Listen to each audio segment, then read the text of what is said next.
Hello, ladies and gentlemen. Welcome to the Polarizer Podcast. This show is brought to you by Onnit.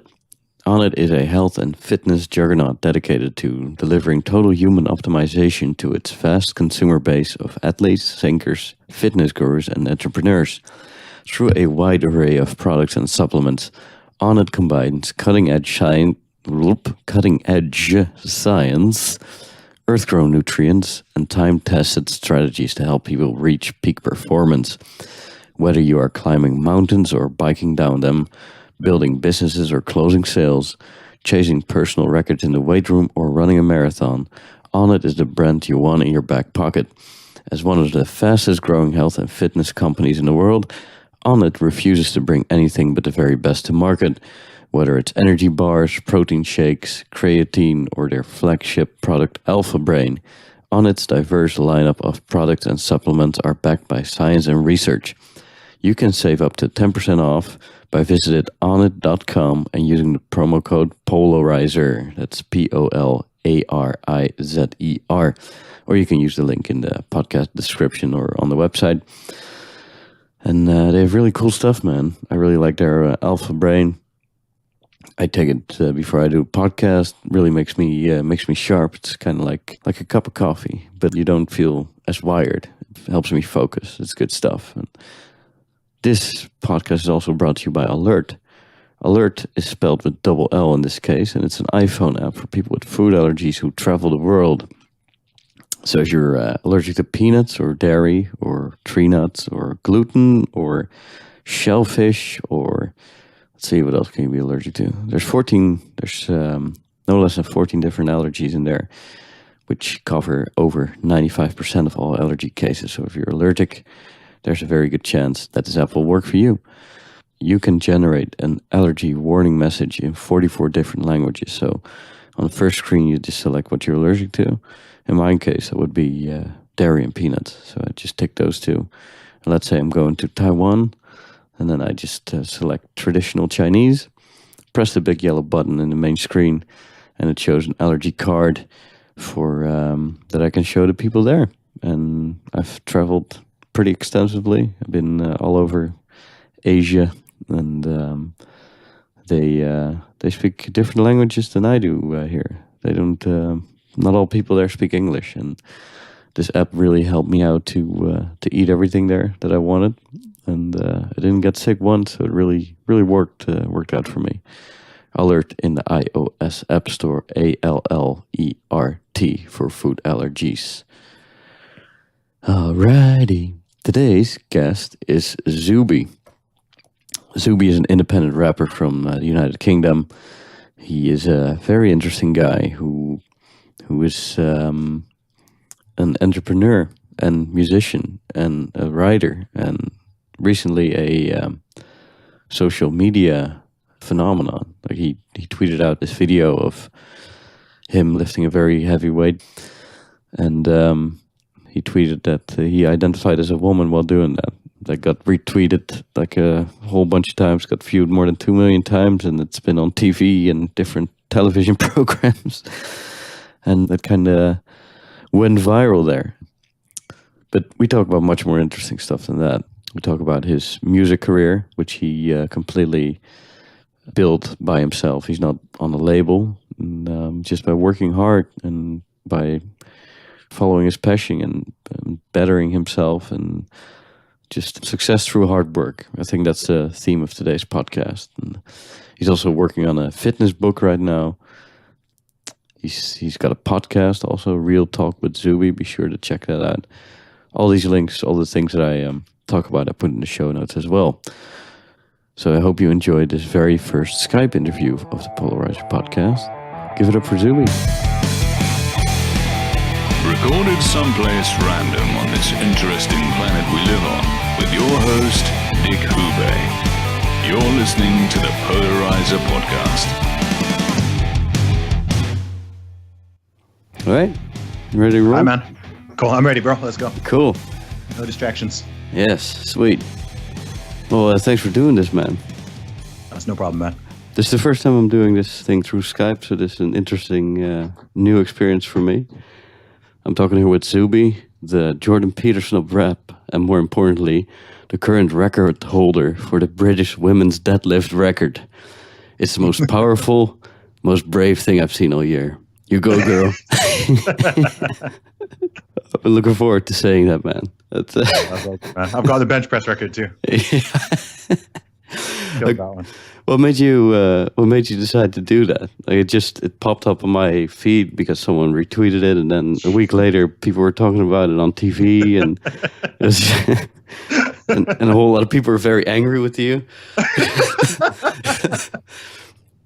How many retweets did it get? Like 50,000 or something? Oh gosh, I don't even know, man. The video is on like approaching 1.4 million views on the Twitter video, and the interviews have over 2 million views, like just on the interviews. Oh, that's legit viral stuff. Yeah, dude.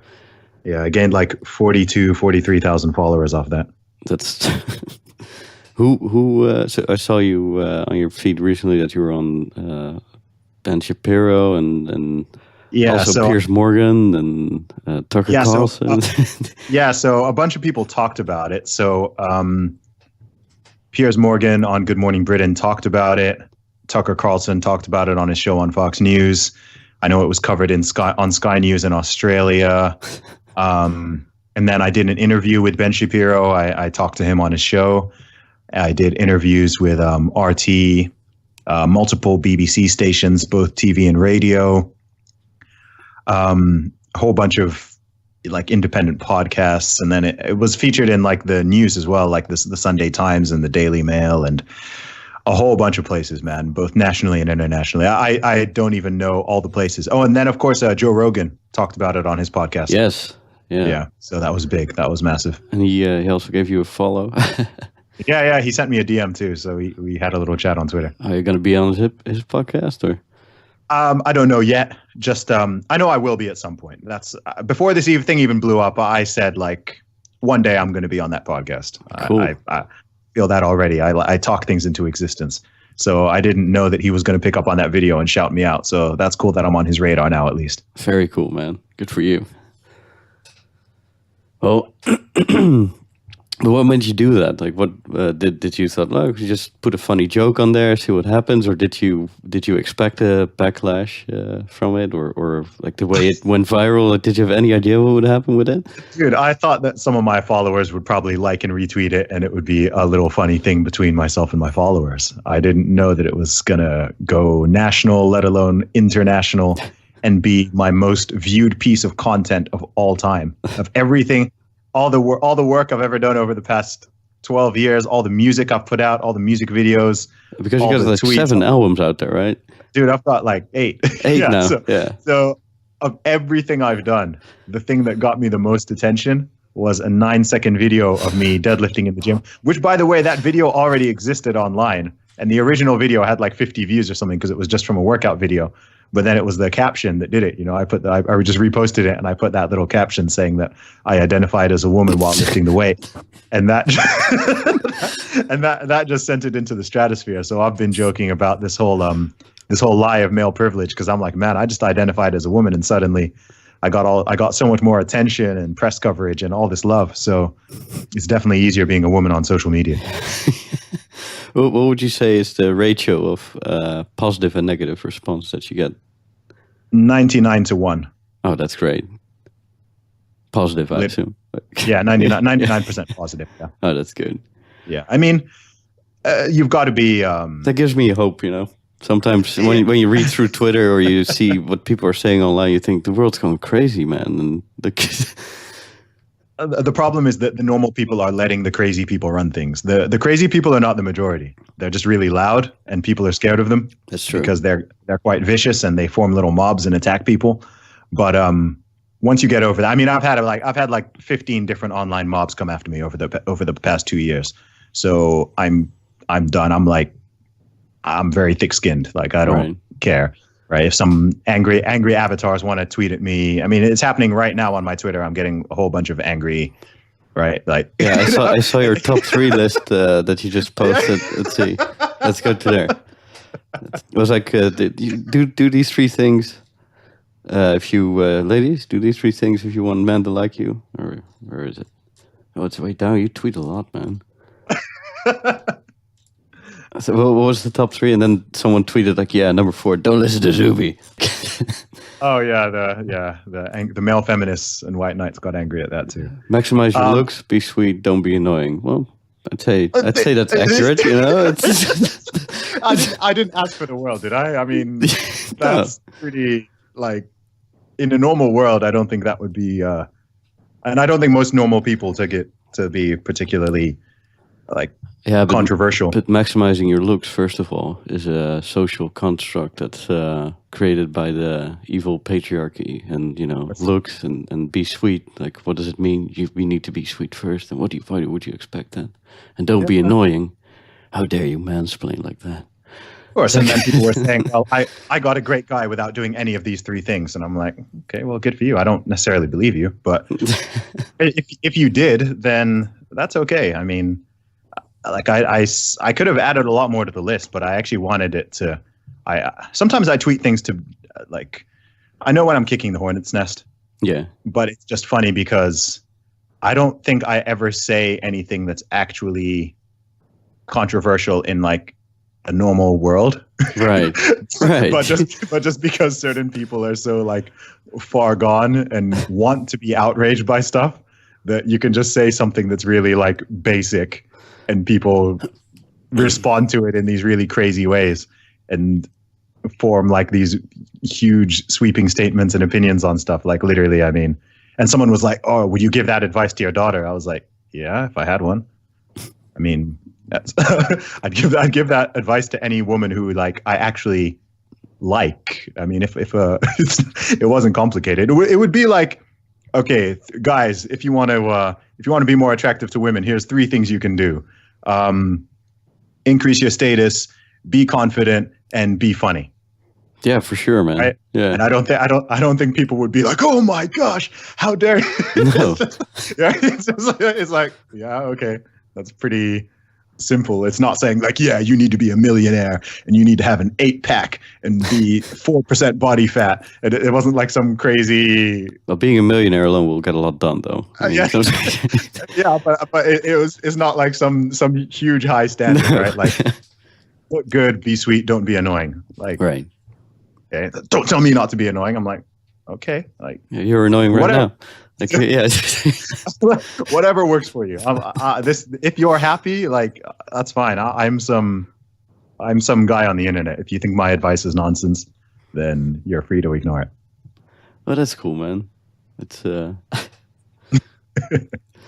I've listened to your latest album a little bit, and what I like about it is it seems to be a very positive message to me. Like it's, you know, work hard, follow what you. If you want to get something done, work hard for it, and just keep on chipping away. And nothing I've seen on your Twitter feed or in your music is stuff to get angry about. I think that's why it's so funny. That's why I like. Sometimes people are like, "Oh gosh, like don't you get tired of dealing with all this stuff online and whatever?" And I'm kind of like, I find it funny. Like I have a sense of humor, you know, so.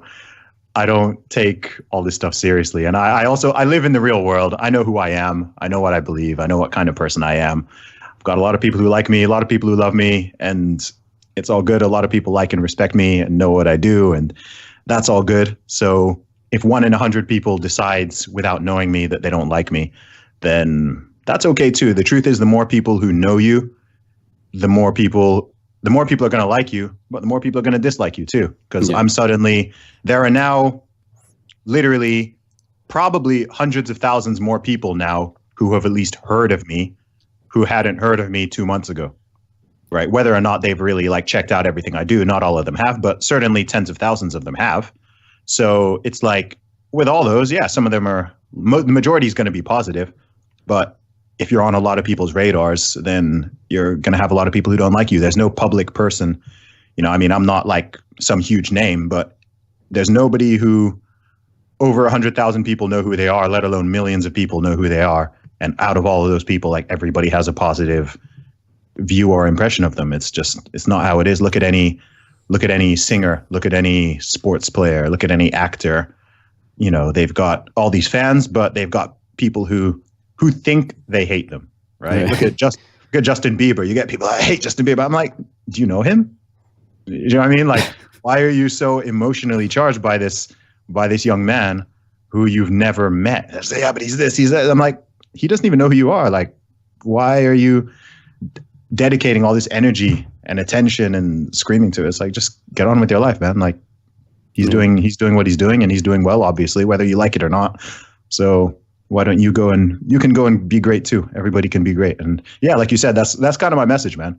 That's really my message. It's about personal responsibility, going for what you want, having goals, having big dreams, and going for it and persevering. That's why I called the album Perseverance, because that's what it is, man. And ultimately, if everybody were to do that, then the world would really be a better place, man. It's not that complicated as far as I'm concerned.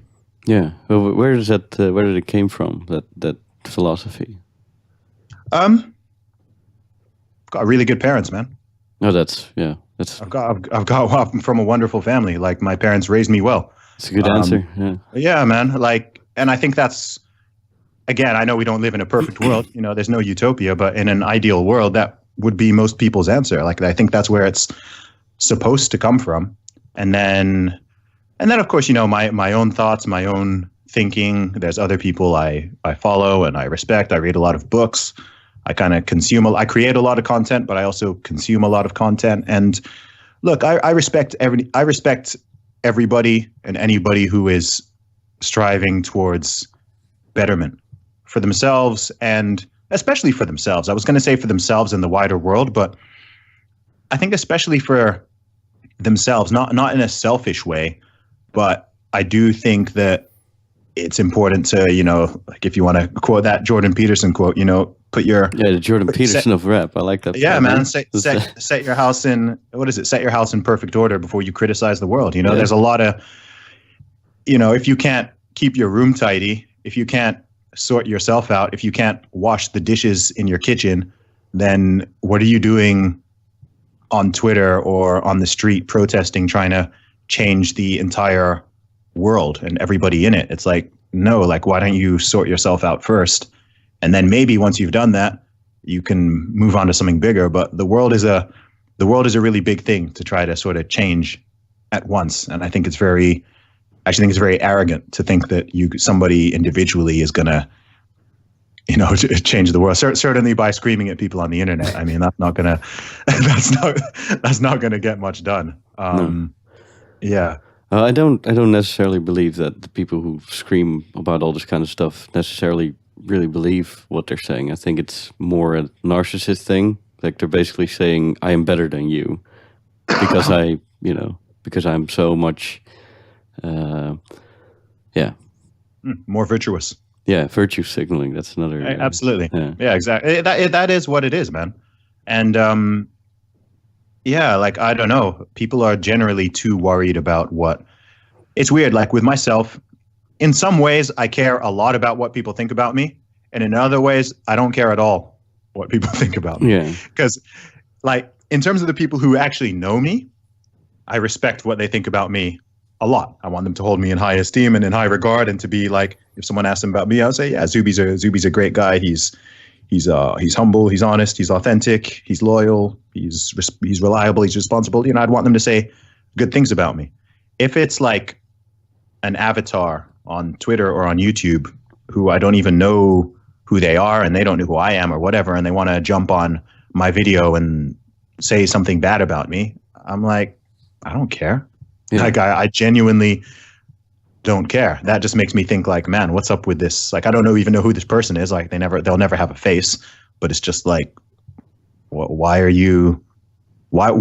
would possess me to go tomorrow and I just go on YouTube videos and I'm just writing hateful things on people's YouTube videos who I don't know, and they don't know who I am? Like, what's wrong with my life?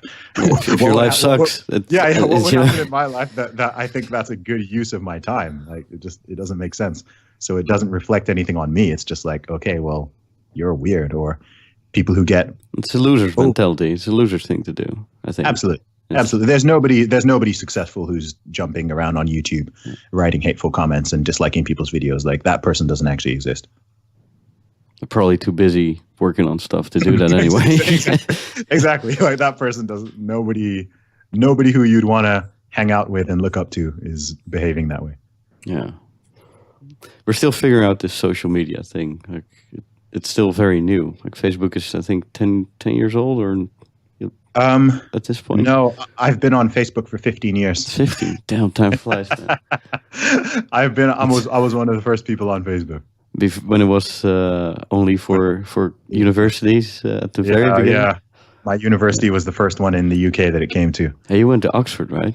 That's right. Yeah. So I joined Facebook in 2004. Yeah, tell me about that. Like I heard in one of your previous podcasts that you were a management consultant before you became a full-time rapper. Yeah, that's right. And before that, you studied computer science, right? Yeah, computer science. So I've got a very atypical background for a rapper. So in terms of my life, I grew up in the Middle East. I lived in Saudi Arabia for about 19 years. And then, but I went to boarding school in the UK when I was 11. So I've kind of been in the UK for like just over 20 years. And then I did really well in all my studies. I was a straight A-star student. And then I got all my A's at A-level. I went to Oxford University, studied computer science. And that was actually where I started rapping. So I released my first album when I was in my second year of university. That was my first album, Commercial Underground. So that was the thing that kind of set the spark of, okay, this is something I can do a little more seriously. But then I had the job offer to work for a big consulting firm in London. So I went and I did that for a couple of years whilst juggling my music on the side. But after a little while, you know, I'm very honest with myself, and I've got a very particular and peculiar type of personality, which is both a gift and a curse, right? I wouldn't be able to do half of the things that I've done if I didn't have this personality type. But my life would be a lot more simple and stable if I didn't have this personality type. Oh, I know what you're talking about, man. Yeah, so I would love nothing more that I could, you know, after work, just sit down and watch Game of Thrones all night and be happy with that. Yeah, you know, I think with me, again, it comes down to this idea of potential. Like, I've got a very particular talent stack, and I've got, like, I don't mean this in an arrogant way, but I don't think there's anybody like me. Like, this goes for everybody. I mean, everybody is an individual, but I don't think there's anybody with my set, like, combination of skills and interests and ideas and talents and background. You see what I mean? And everything. Yeah, exactly. Like, I'm very unique in a lot of ways, and I recognize that. And I, you know, even just being a rapper, it's like not everybody can rap. Not everybody knows how to make music. Not everybody can do necessarily all of these things. So with me, I kind of felt like there's no way I can reach my true potential, especially being a creative individual. There's no way I can reach my true potential being someone who's just kind of staying in an office working a standard corporate job. Even if it's, you know, well paying and it's a really good job or whatever, I'm just like, I just don't feel that's my purpose in life, you know? And for me, it almost even gets a bit religious because I do believe in God. I'm a Christian, and I do believe that God gives people different talents. And I think that if you've got a talent, like, I don't know, if you've got somebody who's amazing at painting and they create the most beautiful paintings and they're so good at painting, but then they go and just become like a lawyer and they don't do any painting, I'm like, to me, that's like you're rejecting a very rare gift. You see what I mean? It doesn't even necessarily mean that they need to go and be a full-time professional painter or whatever, but for people to have talents and not do anything with them, I always find that quite sad because it's a tragedy. Yeah, well, talent is rare. Talent is rare. Like, there aren't that many people who are amazing at playing guitar. There are not that many people who are amazing at playing basketball, or, you know. So I think if you've got one of these gifts, then yeah, I think, you know, it's something that you can offer to the world and to other people. So with my music, I view it like, okay, this is something that I have, which is special. And yeah, it's something I enjoy doing, but I can also offer something to the world. I have an ability to phrase words through music and even just speech in a way that other people cannot, right? I can formulate sentences, rhymes, rhythms, lyrics in a way that it comes across to people, whether they're just sitting in their car or they're listening in the gym or they're listening at home. It's good gym music, like, man. Oh, thank you, man. Yeah. Thank you. Yeah, and they can be like, oh, that song motivated me, or it made me think about this, or it made me think about that, or whatever. And to me, I'm like, yes, awesome. That's the point. Like that's the point. I'm telling you my story and my aspirations and whatever, and I'm also communicating a message. Music is powerful. You can communicate a message in a very specific way. It's one thing for me to be able to say, yeah, you should go after your dreams and push yourself. But you know what? If I make a whole song about that, and it's in the chorus and it's in the lyrics, and also, there might just be a certain line that somebody hears and they're like, that line, like that line, it just hit me. And then that makes them behave in a certain way, or makes them go out in the world and do something different, or even inspires them to make their own music or do whatever it is. I mean, there's people who have come up to me, even if they're not artists, who have said something like, you know what, just seeing you go after your dream in the way you have, it's inspired me to go after this thing that I want to do. Like, not even creative, just something else. It could be starting a business. It could be making a podcast. It could be making a YouTube channel, just something, right? A lot of people just have that roadblock, right? Fear holds a lot of people back. They're worried about failure. They're worried about judgment by other people. There's things they want to do. Maybe they want to write a book, but they won't write the book because they don't know if it'll be successful, or they don't know if people will like it. And it's like, no, man, if you want to write a book, you can write a book. I mean, I started writing my first book yesterday, and I'm already halfway through it. Yeah, I saw that you're writing a fitness book now. Yeah, I'm writing a fitness book. For other brave women who might want to... women, men, everyone. It's a gender neutral book, man. Yeah, but I mean, again, that was me. I was like, beyond, after music, my biggest passion is fitness. Right. I've been going to the gym for 16 years. I've built up a lot of strength and a physique that other people like. I guess it's a good physique because other people ask, how can I look like you? So, and I've gained all this knowledge, and it's not, and it's something that came from pure hard work. That's one thing I love about the gym, is that it's such a good analogy for life, right? You can't, in the gym, it's 100% up to you. Yeah. It's 100, like, I can't control the food you eat. I can't control the weight you lift. Like, only you can lift those weights. Only you can control your diet. Only you can take yourself to the gym all this time, over these months, over these years. So I feel like if someone can succeed in that field and improve themselves in a way, it also improves them mentally. Yeah. I think one thing a lot of people miss when it comes to exercise and even nutrition is that they think it's purely physical. And I'm like, no, it's not. It's not purely physical. Like, it'll change. It's a lifestyle. Yeah, but it'll change your mind. It'll change the way you think. It'll change the way you perceive yourself. It'll change what you know that you're capable of doing. It's the one thing that has a positive effect on everything else in life. On everything, literally on everything. So I think too many people think it's a shallow activity, but I'm like, no, this is one of the deepest things.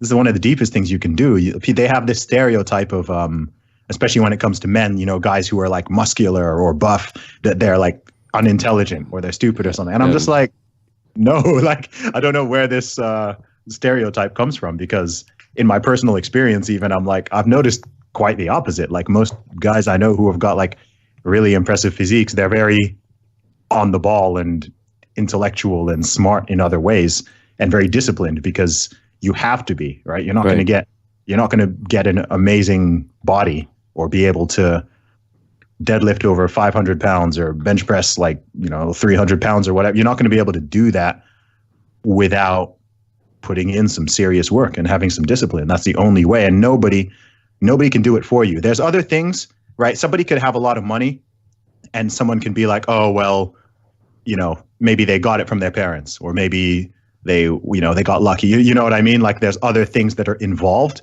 but with the gym, it's like, no, that's just you. There's no shortcuts there. No. Well, people can take drugs or whatever, but still, it's like, no, that's just on you. You know what I mean? So I love that, because I think if you can apply that same mentality to any other field, then I think that people can be successful. And also, it comes back to what we were saying earlier, just about self-improvement, about being the best version of yourself. And then if you're the best version of yourself, you can offer more to the world. You can be of better service to other people. So that's literally my North Star in life. I'm constantly thinking mentally, physically, spiritually, intellectually. I want to be getting better every single day. You know, I'd like to, by the time I'm 50 years old, by the time I'm, I want to just be like, have like so much knowledge and experience and, just so much that I can offer the world. You know what I mean? So I want to write books. I want to do public speaking. I want to make music. Everything that I possibly have to offer, I want to put it out there. That's cool, man. That's and again, that's a general message that I hear in your music. It's just, good positive stuff. Yeah, if you want to achieve something, work hard for it, but you got to do it yourself. That's the caveat. Yeah, I think that's a great message to send into the world. Thank you. Yeah. Well, and we saw recently that big things can sometimes happen out of nowhere. One of my friends though made a really good point though. He was like, "Yeah, it was a 9-second video, but it took you 15 years to make that." Yeah. That right? kind of goes back to I think it was like was it Michael Jordan who said something like, "Yeah, I only score 100 times because I missed 1,000,000 times," or something like that. Yeah, because he was like, well, most people couldn't have made that video because most people cannot lift that weight. That you did. That's true. So that's what he meant. He's like, no, all those years of training are why you were even able to make that video. Like, had you not spent those 10 years in the gym, you wouldn't have been able to lift that weight. So I was like, okay, that's an interesting way of looking at it because that's true. Yeah. So do you go to the gym every single day or? No, it's not necessary. I go like ideally 5 times a week. Okay. I normally take about 2 days off. But I don't spend that much time in the gym. Like people really overestimate how much time it takes. You don't need to spend more. You could spend realistically 4 hours a week in the gym, and that's plenty. Like you don't really need more than, unless you're trying to be like a pro athlete or something. 4 hours is plenty. Yeah, if you're really efficient, that is. And if your diet is good. Exactly. The reason a lot of people most of the time, people who spend way longer, it's because they're not doing stuff properly. Like I spend less time in the gym, but get better results than a lot of people who are in there for twice as long because if you're walking around on your mobile phone or you're like just talking to people or just whatever, then you're not training. I'm talking about getting in there 1 hour, like hit it hard, bang, get out of there. And then, that's it, man. And it's a great way to start the day. Oh, you do it in the morning? Yeah, first thing, I wake up and I go to the gym. Okay.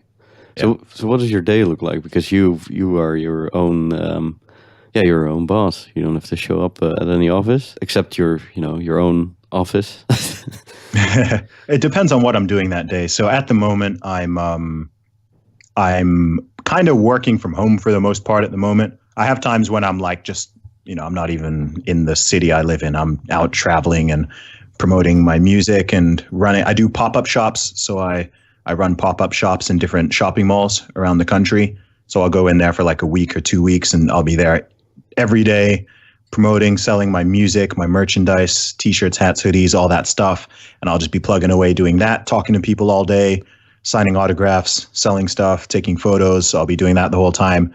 Then, of course, I've got times when I'll be doing gigs. So I'll be, again, traveling or performing or whatever. So it kind of depends on what I'm doing. At the moment, I'm quite focused on building some of my online channels.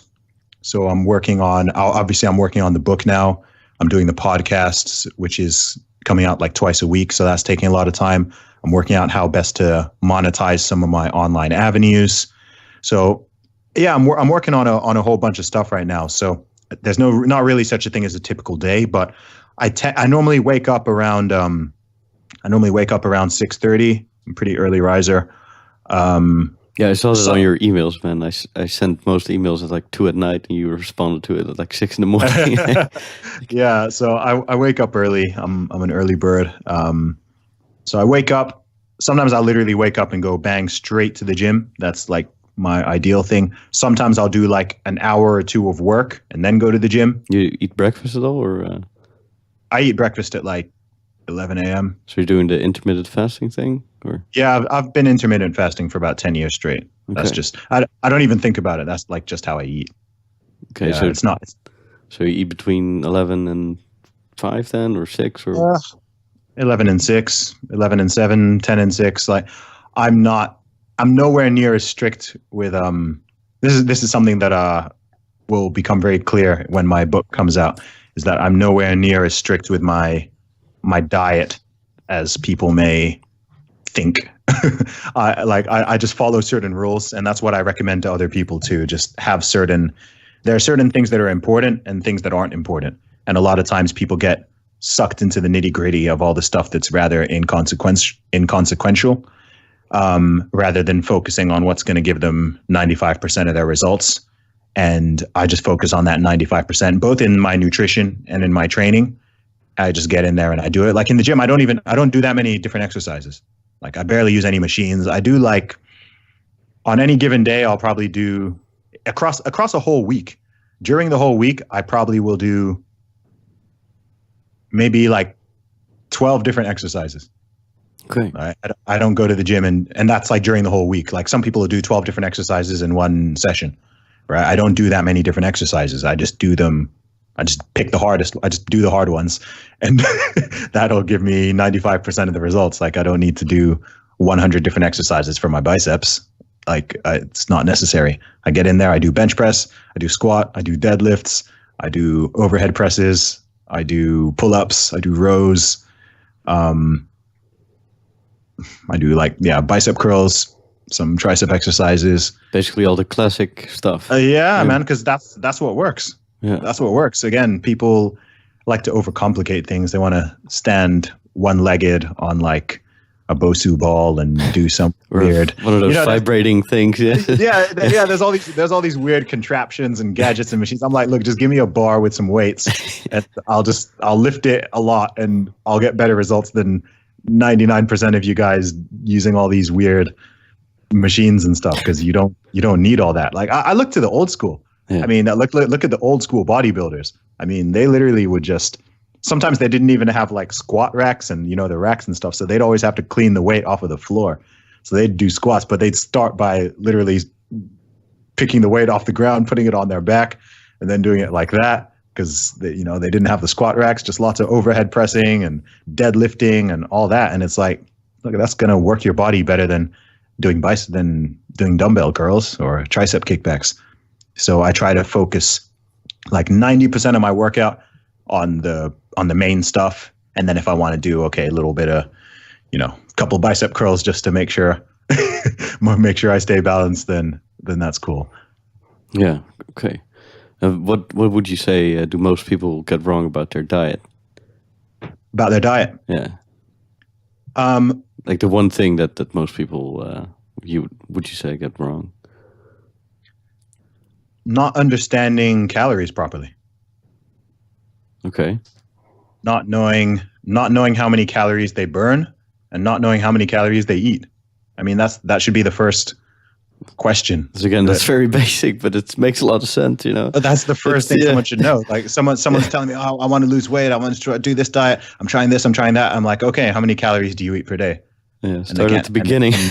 And then they can't answer the question. I'm like, well, this is a problem. This is like trying to, if I want to drive from London to Manchester, and I don't have a map telling me where Manchester is or something, then it's like, well, you're not gonna get there. You need to know these, like those are the two most important things. How many calories do you eat every day, and how many calories do you burn every day? If you're trying to lose or gain weight, that's literally 99% of the equation. So you need to know those things. So people, just not understanding the basics. And again, they get caught up in the details. So that person might be able to tell you like, okay, I eat this many meals, or I eat at this time, or I eat this many grams of fat, or I eat this many carbs, and they can tell you all that, but they can't tell you how many calories they eat. And I'm like, well, work that out first. Find out how many calories you need every day. And this is stuff I break down in the book. Find out how many calories you need. Find out how many calories you currently eat. And then depending on your goal, you want to work towards that. It's just a very simple yeah, it's just maths. If I eat 3,000 calories a day and that maintains my weight and I want to lose weight, then I can just knock off 10%, bring it down to 2,700. And if I eat 2,700 calories per day, then I will lose weight. And as long as I keep my protein high and I keep my training intensity high, then most of that weight will be fat, not muscle. So that's all it is, primarily. Yeah, that makes a lot of sense, man. Yeah. I go into this. I go into this properly in the book, so I'm enjoying writing it. Yeah, where can people find this book, by the way? So at the moment, it's I've just put the pre-order up on Gumroad. The super early bird ones sold out yesterday in like 3 hours. Nice. I did 20 copies at a discounted price, and those just went really, really quickly. And that was just on Twitter. I didn't even promote it outside that. So at the moment, I don't know when people will listen to this, but as I record this, it's now $27. It's available on Gumroad. I think if you could go to gumroad.com/Zuby Music, you can get it from there. The link is in my Twitter, though. Like it's it's not. I don't have like a formal link yet, but I'll put a link to your website in the show notes. Yeah, I think it's gumroad.com/Zuby Music. I haven't really started like promoting it like properly yet because I'm still, like I said, I'm still in the phase of writing. But I figured, if people want to get it early at a discount, then I can put the pre-order up, and it seems like that's been a good idea so far. Gumroad, what's that? Because most people would put it on Amazon or... Okay. Gumroad.com is just, it's like a simple digital e-commerce platform. So if you make music or audio or ebooks or something people can download, it's a way that you can upload stuff on there, and it's just a very simple, straightforward e-commerce platform. So when the final book is done, I'm sure I'll get it out probably on some wider channels and eventually probably make a print version of it. But I'm doing this step by step. I'm doing it step by step. But what I want it to be is just a very straightforward, concise, simple, no BS, no nonsense, no fluff. This is how it works. If you want to gain weight, if you want to lose weight, if you want to build muscle, if you want to burn fat, if you want to maintain your weight and you want to just be healthy and eat better and train better, this is what you need to do. And it's very simple. It's very straightforward. I'm not trying to create some fancy, complicated thing because I think there's too much misinformation out there. And it's almost like taking a step back and, moving away from all that and just being like, forget everything you think you know. Just these are the basics. This is what you need to know. And the rest is just details. If you want to get bogged down in the details because you're curious, you're welcome to, but you're not going to find all that in the book. I'm just going to tell you what I think you genuinely need to know. Cool. So you're doing a lot of different things, man. At the same time, doing too many things, dude. I'm literally doing too many things. Like, but I'll survive. Do you have your own way of managing it? Like, do you use to-do lists or using the GTD methodology? Or that's a good. I just use a basic like diary, man. I just have a day-to-day. Just Monday I need to do this. Tuesday I need to do that. Just very simple. I don't even use like calendars on my phone or email or anything like that. I just write it all down old school style because that works best for me. All right. One thing I was curious about when you started being your own boss, like how did that go? Because I'm sure a lot of people dream about that, and it's something I really hope to achieve one day as well. Right now I have a good job, but the dream is just to make money in my own way completely. And I'm doing this podcast as well, and I have my photography and at my website. I'm writing a bunch of stuff. I put an app out a while back, and just chipping away at a bunch of different things, trying to make things happen. Yeah. And what was the moment for you where you kind of realized, or where you had an opportunity to say, all right, this is it, here we go? Well, it was a decision that I made pretty early, to be honest with you.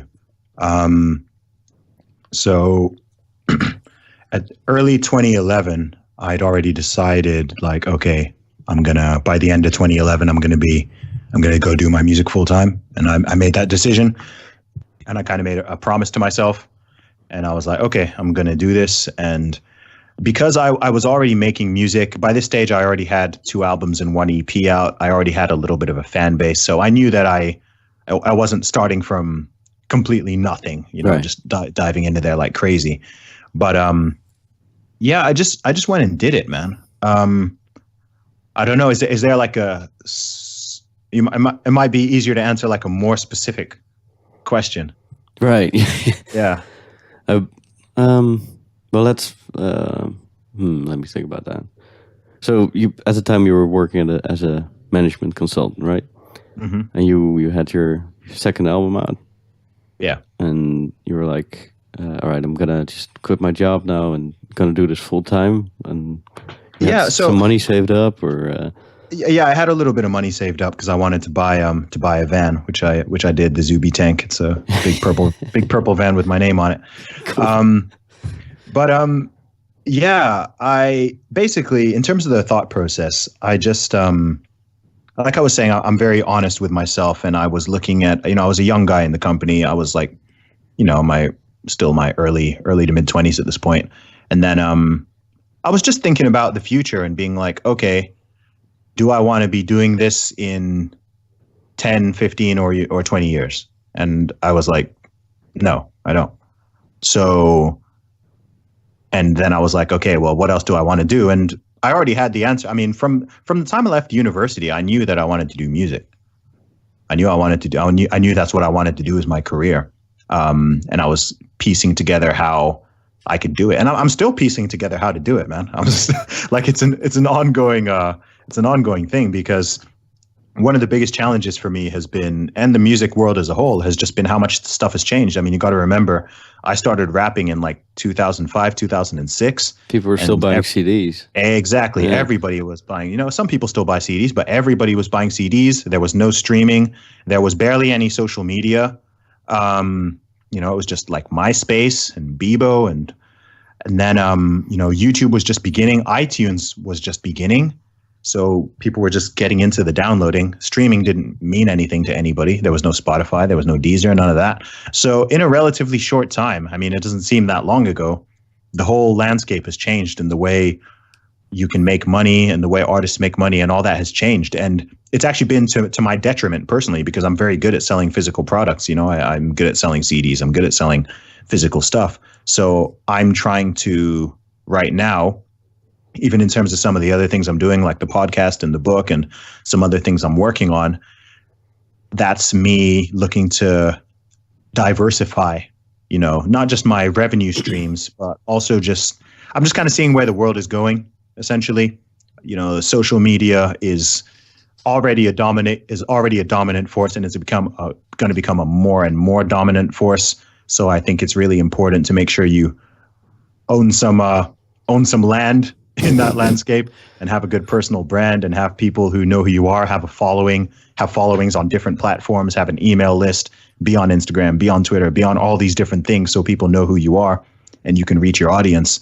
And then just in terms of the way the media is changing, the way people consume content, the way people get information, whether that's news, music, whatever, podcasting, like that's a pretty new thing, right? Like somebody like Joe Rogan, I mean, more people listen to his show than watch the news channels.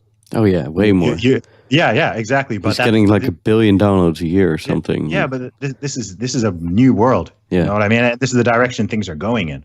So I think, especially anybody who wants to be any kind of like public figure, or anybody who's creative, I think people know that it's important, but I don't think people get just quite how big it is and how much bigger it's going to get. I mean, they're predicting that within about 12 years, 90% of the entire world's population is going to be online.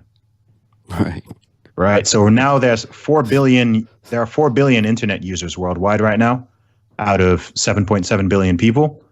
It's predicted that in, I think, the year 2030, I think the world's population is predicted to be around 8.5 billion by then. And they predict that 90% of them are going to be online. Wow. So we've already had this sort of wave of internet and social media adoption in the Western world. But people need to remember that, lots of the countries in Africa, lots of the countries in Asia, some of the countries in South America, they're not really online yet like we are. No. So they're going to go through this whole revolution. Through the same thing. This whole thing's going to happen again with another several billion people. But yeah, so then the other countries have their own social networks, because I think in Asia you got I think it's Kakao or something, or yeah, they've got a few. And one called QQ. So yeah, they've Are you on there as well? Or? I'm actually not. No, I think it's all Chinese language. Oh right. So, yeah, I don't think I can. Oh, you can have another project, man. Learn Chinese. Let me not take on any more projects for now. But yeah, I've already done my language learning projects over the last couple of years. So I should be learning. I should be doing more language learning right now. But I think that would be one thing too many for me. Right. But that's man, cool, man. So I just think the whole world is going to change, and it's changing already. It's changed already, but that's gonna accelerate. So platforms like podcasting, YouTube, Instagram, Twitter, they're going to get bigger, and you're going to get new ones as well. There's going to be new ones that are going to pop up, and I think the spoils are going to go to the people, individuals, businesses, companies who can use these things properly, right, and be good at them. So to me, social media is it's something that's fun. It's something I enjoy. Sometimes it's a bit of an irritation. Like sometimes I feel like I'd rather not be using it, but it's not all in vain, and it's not all for just kind of like me wanting to like waste time or anything like that. It's like, no, I'm building this thing for a reason. The problem is just that it's extremely easy to waste a lot of time on there. It's oh, absolutely, absolutely. Yeah, no, there's no question. But I look at it like using the tools and not letting the tools use you. Yeah. You know, that's a good way of looking at it. Absolutely. So if I'm feeling like, okay, like Twitter is just using me, right? Like I'm just getting sucked into this thing and I'm not getting anything out of it, then I'm like, okay, that's not good. But I mean, yesterday, like I just said, I mean, I sold 20 copies. I sold 20 pre-orders of my new ebook in 3 hours just on Twitter. And it's not even written yet completely. And no, that's pretty amazing if you think about it. Exactly. And that's because I've built up, people trust me. People know that I know my stuff on certain topics. People like me. No, not everybody likes me, but I've got thousands of people who like me, who respect me, who want to support me. So if I'm gonna, and again, that's taken years, right? That wasn't something I just did. I just clicked a button. I just jumped out there and I was like, yo, buy my stuff. It's like, no, like I've been cultivating these relationships for a long time.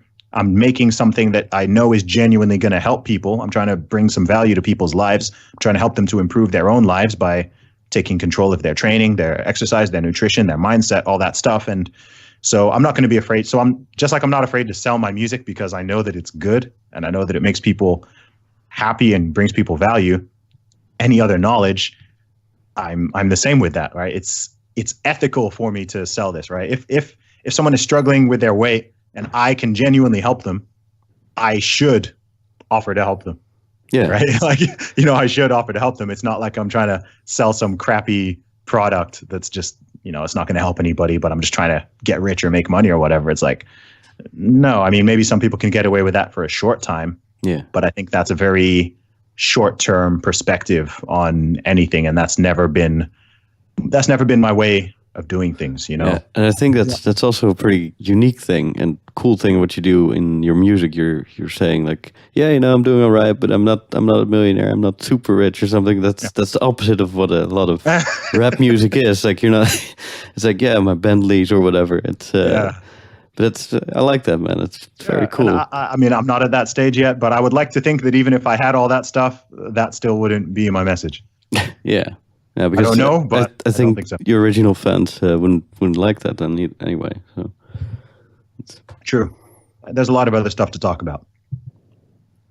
For sure, man. Well, it seems like you're doing everything from the Zuby perspective. It's you're making your own music, you're writing your own books, you're your own boss. Like you're not a part of a label, right? Because one of your albums got launched off Kickstarter, I saw. Yeah, that's right. 2 of them. 2, okay. Yeah, I'm actually the highest funded rapper in the UK on Kickstarter. Wow. Yeah. And how did it? Was it your original fans who jumped on that right away, or did you do some kind of special promotion for that as well, or was it just an organic wave that you were riding? Again, 90% personal relationships, both online and offline. I truly believe that if you provide value to people, they will support you. I mean, that's generally what our whole system of capitalism is based on, right? A lot of times people want to complain about somebody earning a lot of money or say, oh, this person's got too much money or that. And I'm like, find me someone who is self-made with a lot of money, who did not help a lot of people and offer a lot of value to the world. Like, it's very difficult to do that. It's true. I'm not, right? Assuming they made their money legally, right? Someone would go like, look at the richest people in the world. Okay, Jeff Bezos, Bill Gates, who's the guy who owns Alibaba. Like, how many millions or billions of people has Microsoft added value to? Yeah, many. How many?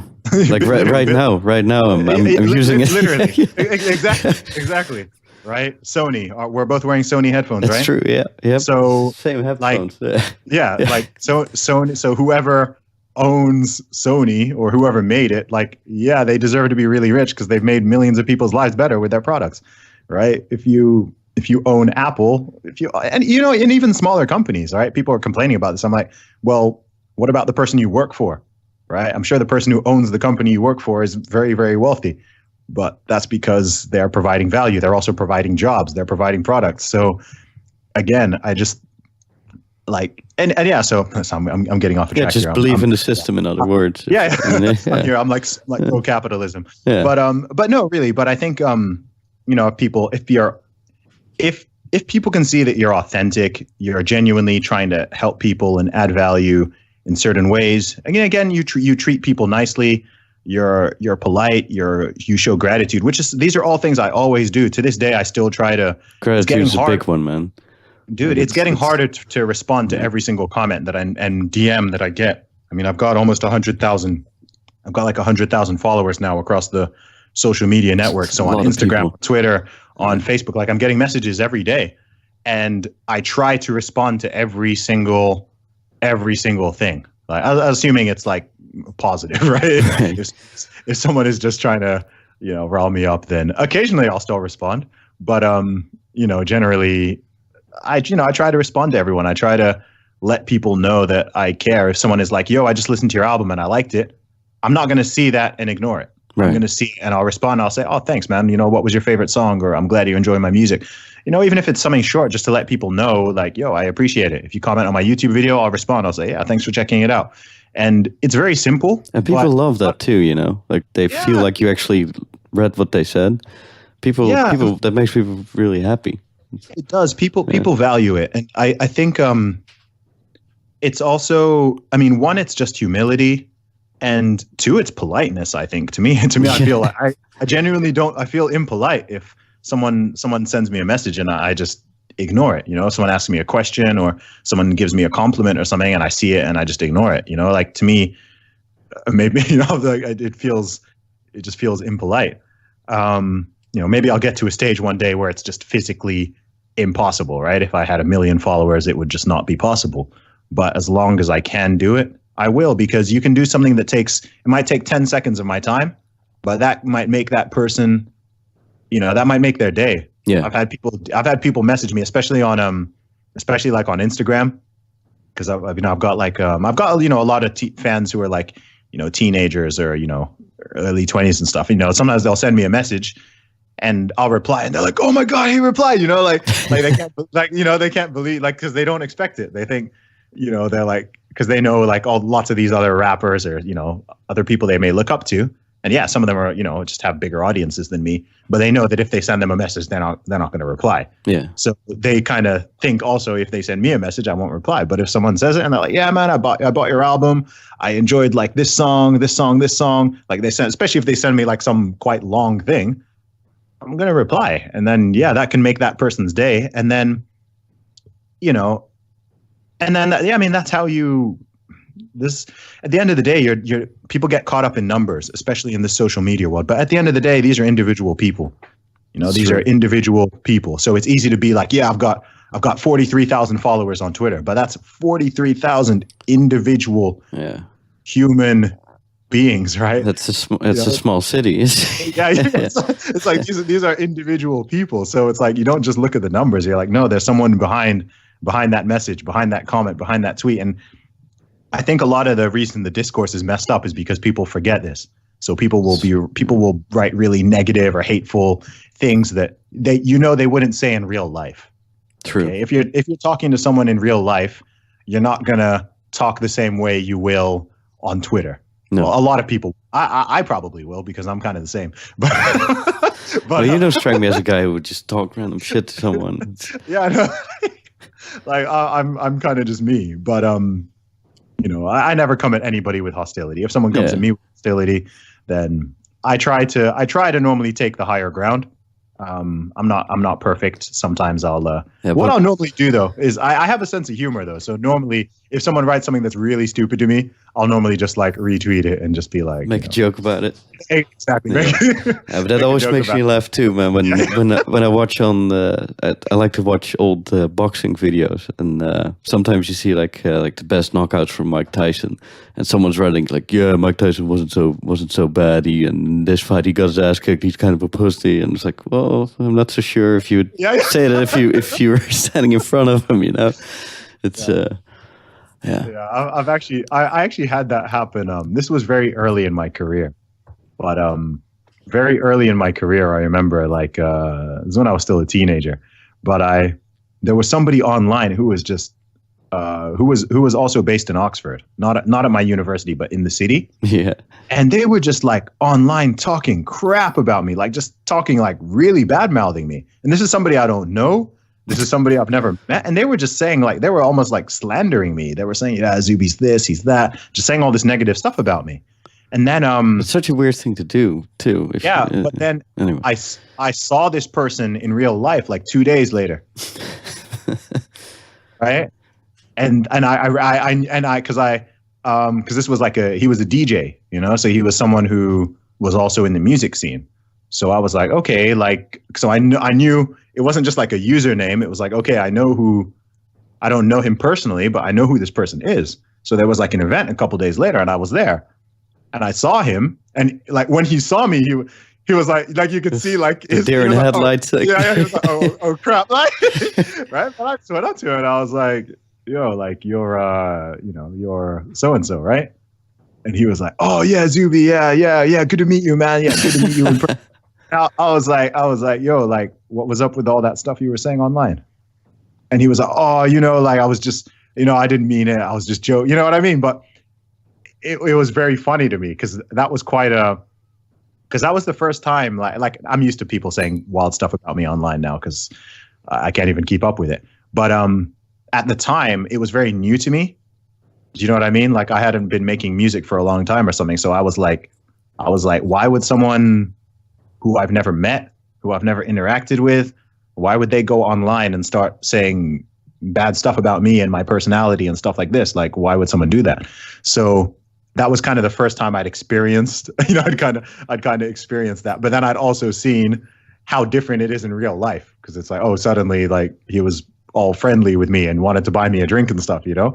And I was like, okay, like I'm not here to like fight you or something. You know what I mean? Like that was not my thing. I'm just like, well, can you not, you know, can you not like say bad things about me online? Like I don't know you. Like, so, but yeah, so I think that's what it is. You know, people are a lot more polite when they're in punching distance. That's a good way to put it. Yeah. And this is not me condoning violence, but it's true. It's true. It's true. It's very true. Like I said, that guy with Mike Tyson, you know, like yeah. Well, man, like I said, you're a very interesting guy, man. I really like what you're doing. When I see someone like you who's obviously been working at his career for a long time, and now that good stuff is happening, I really like seeing that. I think that's very cool, and yeah, good for you, man. Thank you very much, bro. I genuinely appreciate that. All right, so you want to talk about something else? You want to wrap it up? Like we've been going for an hour. This is your show, bro. This is your show. Cool. All right. Let's see. I wanted to. I can probably do. I've got probably like 15 minutes max. I can do. Okay, cool. Yeah, because your previous podcasts, they usually went for an hour or so. Yeah. So, another thing, you're besides the whole fitness thing, you were also into like super clean living. Like you never had a beer, you never did any smoking or whatever. Just completely. I've never smoked or taken any drugs. I have drunk before. I haven't drunk now for like 12, 13 years. Wow. But yeah, I've never. Even when I drank, I wasn't like a big drinker. But when I was in my late teens, early 20s, I drank a little bit. But no, I've never been a. I mean, keep in mind, I grew up in Saudi Arabia, where alcohol is illegal. All right, so that helps. I guess. Yeah, and it's just a personal choice. It's not like a religious thing. It's just I like to be sober. I like to know what's going on. I like to be in control. I like to be able to control myself and be aware of what's going on around me. I don't like the idea of, of course, I live in the UK, and you can go to any town or city in the UK on the weekend or even during the week and, see drunk people just acting falling crazy over and doing crazy stuff. And I'm like, I mean, from a young age, I was like, man, firstly, why are people doing that? But two, like, I wouldn't want to be in that position of not knowing, like you'll be walking down the street and you'll see someone who's, like lying on the road. Yeah. Right. They've drank so much that they're lying on the road, and you're just like, oh, let me not be that person. Yeah. Like that kind of scares me. Like like you're thinking this person is so out of control that they can't do this thing. Or when you get people who, I don't know, they get drunk or they do drugs and they do something stupid. They go and they cheat on their girlfriend, or they get in a fight and they end up in prison, or they just, they go out and they go and drive their car and they crash, right? They just do something, and it's not uncommon, right? People do all these stupid things, and it's like, oh, well, I was drunk, it's like, well, that's not, you chose to get drunk. Yeah. So if you know that you behave like an idiot when you're drunk, you probably just shouldn't drink, or you should watch how much you drink. Like, you can't do it and then use that as an excuse. Like, as you've probably established, I'm just huge on personal responsibility, and I don't know why I would want to poison my own body or take anything that is going to debilitate me or reduce my performance or my ability to think and reason and stuff like that. I don't like that idea. And I don't like that idea of potentially being reliant on an external substance. Right. Okay. So even cigarettes, like, I find it weird when it's very common for someone to be addicted to cigarettes, but I don't like the whole idea of me needing to inhale smoke. I need to consume a substance to be able to function normally. Right. Well, that's a good way of looking at it. I was just curious about that because, it's an interesting personal philosophy that you don't see a whole lot. Yeah. And I'm also just very, I think a lot of people use drinking and drugs as honestly, as like a crutch, to get over certain things, or to maybe they don't feel confident if they don't drink, or they don't feel like they have social anxiety or whatever. So I think people use these things as a crutch, or they're just not happy with their lives, and so they'd rather just, if you're completely wasted, then everything feels okay or whatever. Yeah, you forget the world for a little bit. Yeah. So I'm very happy. I'm generally a happy person. I'm content with my life, so I don't need anything beyond that to make me like feel good or to make me be happy. I'm just like, funnily enough, I've had times when I'm out and people think I'm drunk just because I'm so like extroverted, confident, and happy. And someone is like, "Man, this guy." I'm like, "No, I'm not drunk. I'm just happy." Yeah, one of my friends is like that too, man. Like when he's in a good mood, he just gets very energetic and very extroverted. And we've been denied going to a bar because they thought he was on pills. It's just like, no, we just got started. He's just having a good time. It's like, yeah, no, you're on drugs. You're not coming into it. That's very funny. Yeah. That's very funny. That's a good place to be. But I guess you get a lot of that positive energy from, because you're doing what you want to do and you're doing good and you're being successful at it. I think because it took such a long time, that's probably the reason why it feels so good now, because you know what it took to get there. Like how many CDs did you put out before things really started happening? Man, I don't feel that things have really started happening yet. Right. Oh yeah. Okay. Well, I don't even remotely feel like things have started happening yet. This is the thing. It's a very, there's a kind of the internal and the external. So on an external level, a lot of people look at what I'm doing and what I do, and they're like, wow, this is. But I'm like, man, I've done 1% of what I'm capable of. Right. I've done 1% of what I'm capable of, and that's the truth. That's the truth. Like, I'm proud of what I've achieved. I'm happy with what I've achieved so far, but I'm still like, no, I'm not even close. Still very hungry. Oh gosh, very extremely, man. Like, I don't limit myself. I don't place any false limits on myself, right? If I want to, if in 20 years time, I want to have written 10 books, released 20 albums, right? Toured 50 different countries, done 200 speeches, had 7 children. Hell yeah. Right? Like all from one woman, by the way. But I don't place limits. I don't place any artificial limits on my potential. I'm going to aim high, do everything I can. I'm going to work as hard as I feasibly can with the gifts that I've been given, and we will see where stuff lands. Right. Cool. There's no point in saying, okay, I just want to, if I have the possibility to reach 100 million people, then I want to reach 100 million. If I have the potential to reach 20 million, I want to reach 20. If it's only 1 million, then I'll reach 1 million. But whatever it is, it's more than it is now. And there are probably 100 million people in the world who could potentially like something that I do. So why not try to reach them? There's probably 500 million of them. So why not try to reach them? It's not going to be every single human, but I'll keep trying until I die. Cool. Because I think I've got something positive to offer. That's great.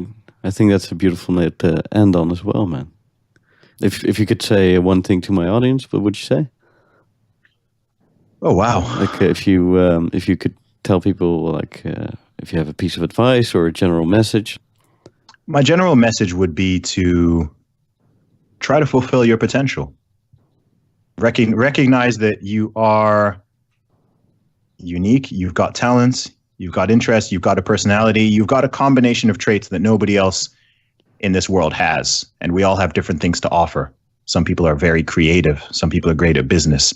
Some people are great with people. Some people are great at communicating. Find those things that you are talented at and have an ability and an interest in, and truly see what you can do with them. That would be my message. Cool. That's a good message. And where can people find you on social media and on Twitter and website and everything? So my main website is zubymusic.com. That is ZUBYmusic.com. If you want to check out my merchandise, you can go to teamzuby.com.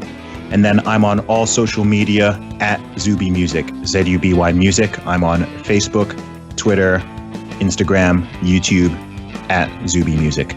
You can also check out my podcast, Real Talk with Zuby. That's on iTunes, YouTube, Spotify, Stitcher, and pretty much everywhere else as well. And my new album, Perseverance, is available right now on all those same places. Cool. Well, thanks very much for coming on, man. I'm with Zuby, like you say in your songs. Very cool. All right, man. Thank you for coming on, and thank you everybody for listening. You can follow the Polarizer on social media as well at the Polarizer. You can follow me on the Instagram at Dutch Diederik, where you can find all my photography, and I'm also on Twitter under that handle. And that's it, man. Thank you very much. Awesome. It was a very cool episode, wasn't it? I really enjoyed talking to that guy. Very interesting, intelligent dude. It's exactly the kind of guest I like to have on the show. So thanks again for coming on, man. I really enjoyed it. Like I said, I really hope we get to do it in the future sometime. And I wish you all the best in the world, man. You deserve it. You work hard for it. And as a reminder, this episode is brought to you by Alert, the food allergy app for people who like to travel. Alert, double L. Go to the iPhone App Store, iOS App Store, find it on there, Alert. And also go to onit.com and use the promo code Polarizer to get 10% off up to 10% off of your total order of all their awesome products. And they also have a money back guarantee. If you're not happy with it, you can just you just get your money back. You don't even have to send it back. So that's some good shit. And visit polarizer.com for more background of every podcast episode and articles and photography. And also follow Zuby, man, at Zuby Music. And thank you for listening, and tot ziens.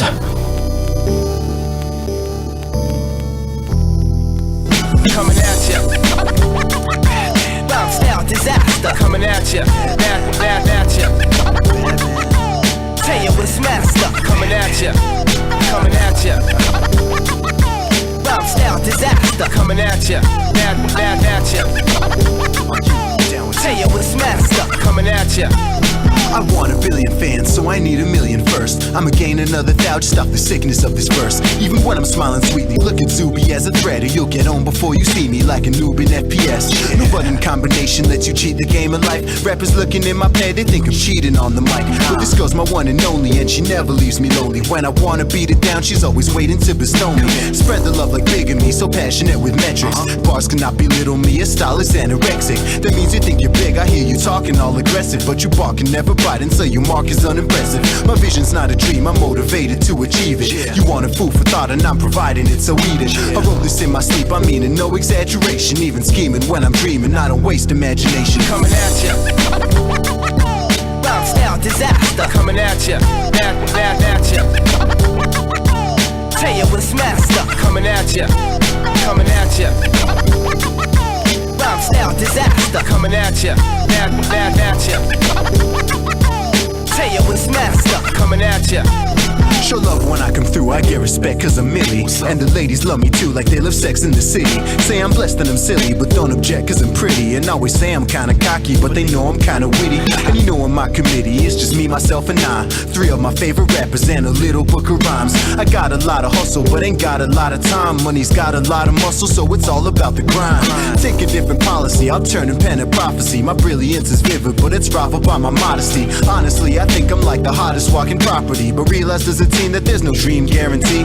So awkwardly I started on my music hustle properly, and still I had the brains to get an Oxford degree. Yes, sir. So think before you talk to me, you're tripping if you walk to me. I'm moving twice as fast like rolling doubles in Monopoly. Coming at ya, bounce out disaster. Coming at ya, bad at ya. Tell you what's master. Coming at ya, bounce out disaster. Coming at ya, bad at ya. Tell you what's master. Coming at ya. They're colder than December when they see you at the bottom. I'm living through my music, when I die won't be forgotten. I don't praise the mighty dollar, and heard that fame is stressful. I don't need to be a baller, I just wanna be successful. Hard to stand out from the crowd, but there's a possibility I could rise above the clouds beyond the probability. Can I do it all and keep my soul in credibility? Or do I have to sell it all to buy acceptability? Consciousness is killing me, God-given ability to entertain a crowd that's with my mental volatility. A lot of people see me, but despite the visibility, for ones who truly know me, I've got slim availability. You can always call and smile if you don't reach me. It means I'm on my grind so you can see me on the TV. And I'ma call you back soon as the beat is finished knocking. But I'm up and out the door when opportunity is knocking. Coming at ya, bounce out disaster. Coming at ya, bad at ya. Tell you what's master. Coming at ya,